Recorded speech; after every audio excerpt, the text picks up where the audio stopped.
Bom, e nessa aula então nós vamos falar um pouco mais sobre um programa de computador.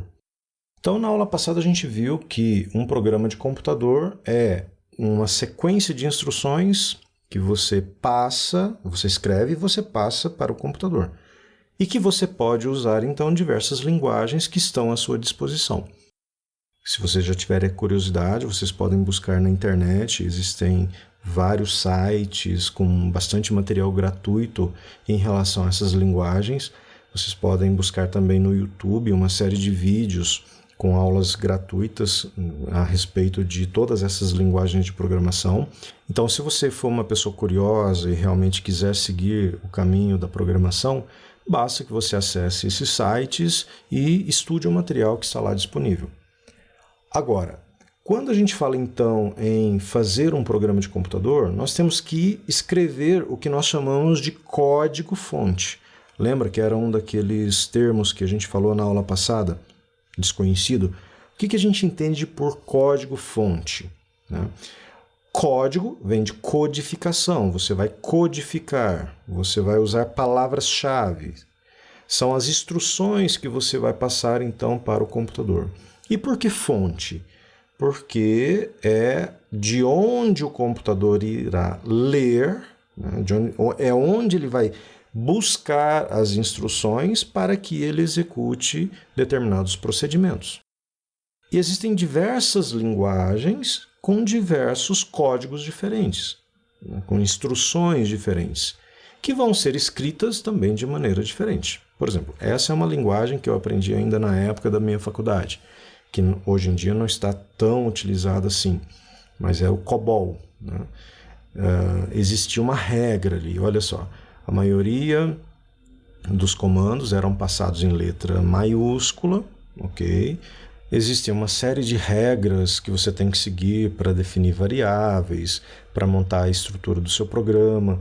E lembra que a gente falou na aula passada sobre a questão de uma sequência estruturada? Aqui é a mesma coisa. Se você errar um detalhezinho aqui, por exemplo, se você esquece de colocar um ponto ali no final de uma determinada seção, no final de uma determinada sentença, isso pode gerar um erro que vai fazer com que o programa ele não execute corretamente. Ok? Então, essa é uma visão, por exemplo, do COBOL. Mas, se você for trabalhar com Python, você então já vai ter um outro conjunto diferente de comandos, ok? Mas o que é importante? A lógica, geralmente, ela tende a ser a mesma. É a maneira como você vai codificar o programa que vai mudar, tanto em relação aos comandos como a própria forma como você vai escrever esses comandos. Lembram que no COBOL a maioria dos comandos estavam em letras maiúsculas. Aqui você já tem a maioria dos comandos em letras minúsculas. Ok? O posicionamento de determinados caracteres eles são diferentes. Aqui você tem um texto mais limpo. Aqui você já tem um uso, por exemplo, mais abrangente de parênteses, né? Já se você vai para o PHP, você também tem ali uma maneira de estruturar o programa, mas olha só, aqui a gente já tem alguns componentes a mais. Ao invés de parênteses, a gente vê uma proliferação maior de chaves, pontos e vírgulas e assim por diante. Isso é só para mostrar a particularidade, tá? Nesse ponto aqui eu só quero que vocês entendam que um programa de computador ele é escrito usando uma determinada lógica. Quando você escreve o programa de computador, você gera um código-fonte, que é a codificação desse programa, e que essa codificação tem que respeitar determinadas regras próprias da linguagem que você está utilizando. Então, a gente viu aqui 3. COBOL, né, que é a primeira, a gente viu a Python e a gente viu também o PHP. Cada uma delas com uma particularidade diferente, tá, que você tem que respeitar. Já se você for para o Visual Basic, por exemplo, você já vai ter um outro tipo, né, de estruturação, um outro conjunto de comandos, tá? Mas, de novo, isso tem que ficar claro. A lógica, ela sempre vai ser a mesma. a lógica de raciocínio, né? A lógica de uma programação estruturada. E onde é que eu escrevo, então, o código-fonte? Essa é uma grande vantagem. Se você entrar lá no bloco de notas, ok, beleza, resolve o seu problema. Você já tem um editor de texto para você escrever o seu código-fonte. Então vamos lá. Qual é a definição de código-fonte? É uma sequência de instruções dadas ao computador, ou seja, você está escrevendo, você tem que definir essa sequência. Ela será escrita em uma linguagem compreensível ao ser humano, por mais que aqueles códigos que eu mostrei para vocês agora há pouco, eles no primeiro momento eles sejam meio difíceis de entender, fica uma coisa meio fora da sua realidade. A partir do momento que você interagir com as linguagens, eles vão ficar claros, eles vão fazer um sentido, você vai conseguir interpretar aquilo, tá? Ou seja, ele vai ser compreensível para você. E escrito de maneira simples, usando texto simples. Então, de novo, se você pegar um bloco de notas, repare ali, você não tem fontes, né? Você não tem ali Verdana, você não tem Arial, você não tem essa preocupação. É um texto simples, com fonte simples, sem negrito, sem itálico, ok? Sem qualquer tipo de formatação. Então, para você escrever um programa, o primeiro passo é ter um editor de texto que seja capaz de receber essa sequência de instruções que você quer passar para o computador. Mas existem, sim, outros editores de código-fonte, alguns com mais recursos voltados para a programação.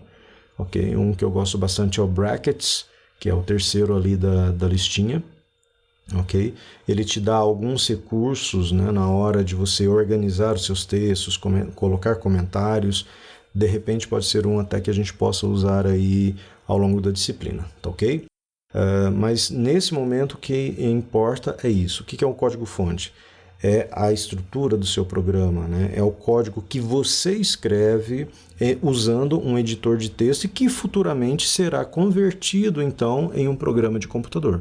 Então, retornando à nossa definição anterior, um programa de computador é uma lista de instruções que nós escrevemos em uma linguagem que o computador compreende. Tá, mas o computador ele vai compreender aquilo que eu escrevi?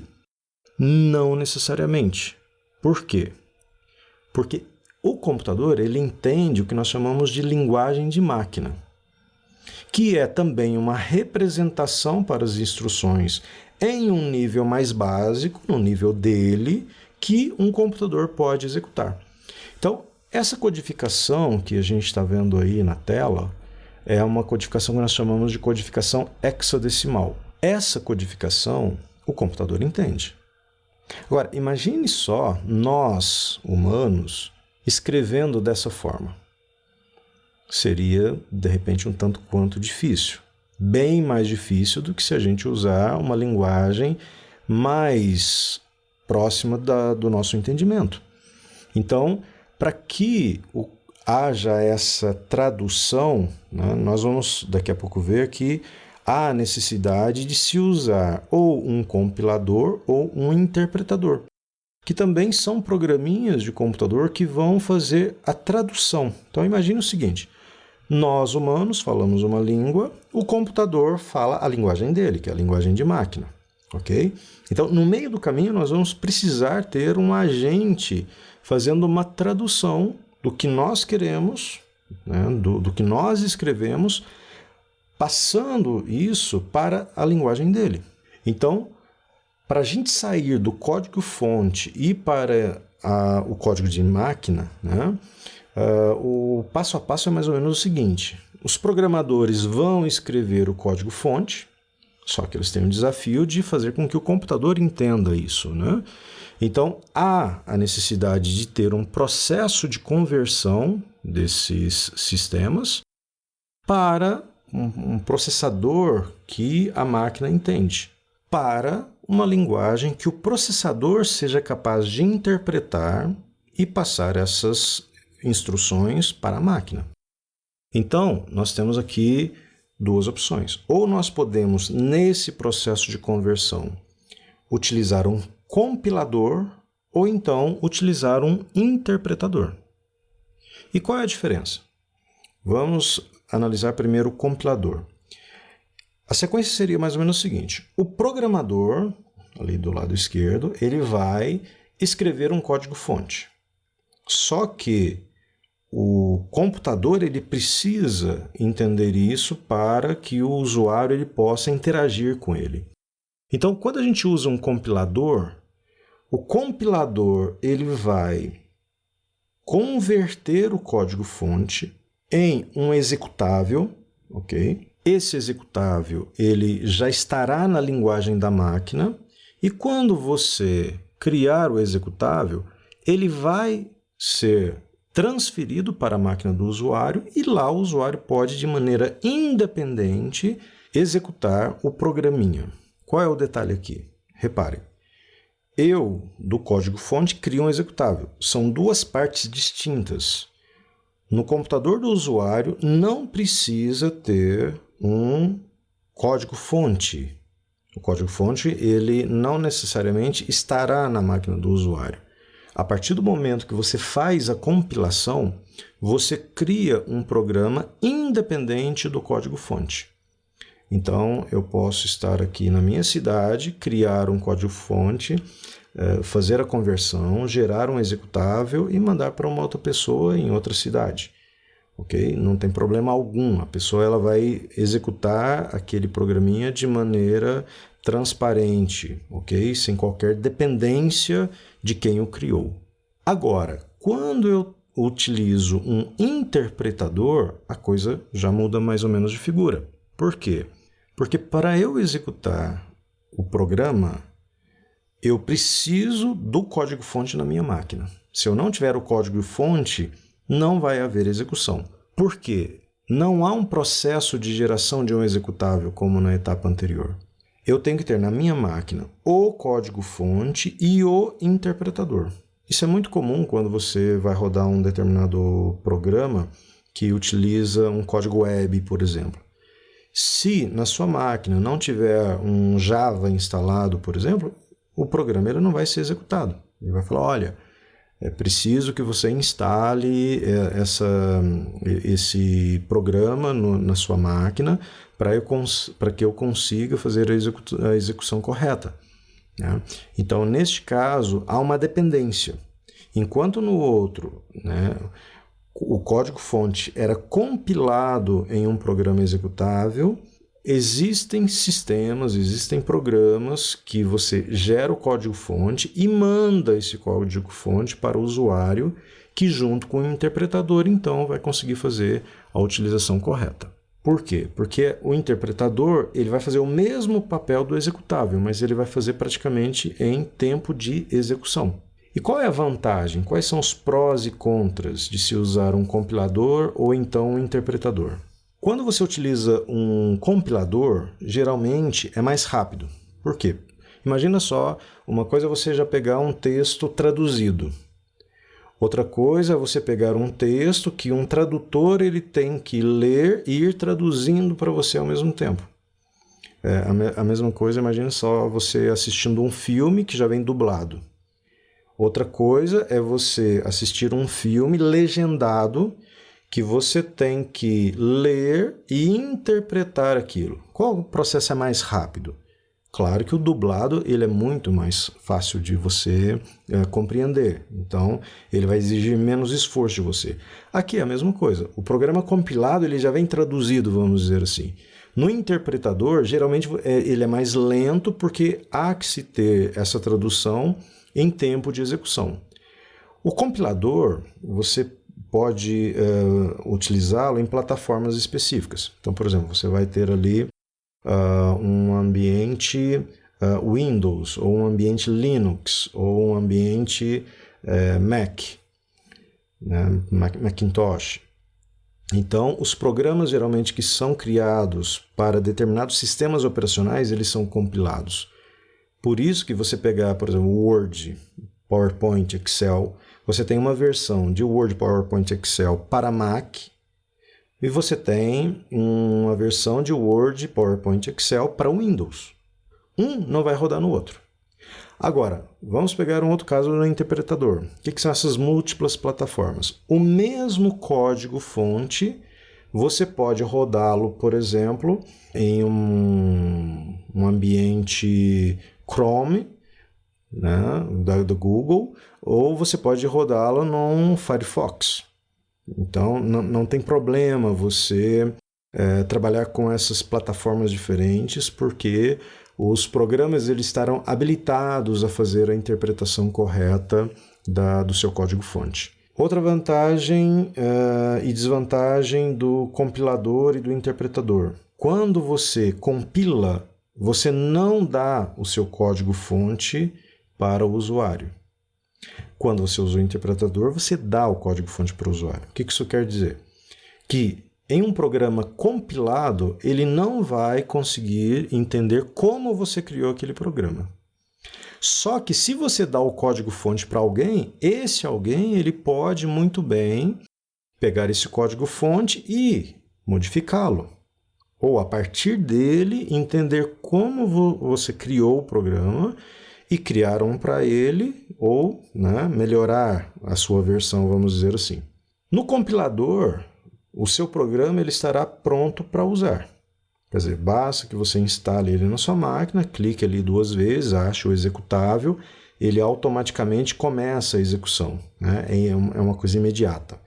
Agora, quando você está utilizando um interpretador, primeiro, você precisa que o interpretador esteja na sua máquina e só depois que você aciona o programa é que ele vai ser, então, traduzido para a máquina. Então aqui, para a gente finalizar essa aula de hoje, a gente vai perceber então que nós temos algumas linguagens que elas são compiladas. Então, por exemplo, se você pega C, Swift, C++, por exemplo, elas são linguagens compiladas. Você cria o programa-fonte, usa o compilador da linguagem de programação e ela vai gerar um executável para você. Agora, se você pega, por exemplo, Python, PHP, JavaScript, por exemplo, você já tem linguagens interpretadas. Então, você cria o código-fonte, ok? E você precisa desses programas ou de módulos desses programas instalados na máquina do usuário para que elas possam, então, interpretar o seu código-fonte para poder fazer a execução. Tá? Então, isso vai muito de familiaridade, isso vai muito, envolve algumas questões técnicas para você tomar esse tipo de decisão, ok? Mas essa parte é muito mais para dar uma visão geral para vocês dessas questões básicas, né? Do que vem a ser, então, uma linguagem de programação, qual é a diferença entre elas, ou quando a gente lá na frente estiver falando então de compilação, você já tem aí mais ou menos esses conceitos básicos na cabeça, ok? Então, por enquanto é só, nos vemos na próxima aula.